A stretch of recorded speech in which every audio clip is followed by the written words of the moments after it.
కవినై కవితనై భార్యనై భర్తనై కవినై కవితనై భార్యనై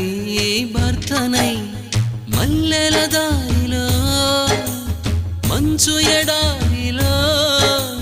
మల్లెల దారిలో మంచు ఎడారిలో పన్నీటి జయ గీతాల కన్నీటి జలపాతాల నాతో నేను అనుగమిస్తూ నాతో నేనే రమిస్తూ ఒంటరినై అనవరతం కంటున్నాను నిరంతరం కలల్ని కథల్ని మాటల్ని పాటల్ని రంగుల్ని రంగవల్లుల్ని కావ్య కన్యల్ని ఆడపిల్లల్ని జగమంత కుటుంబం నాది ఏకాకి జీవితం నాది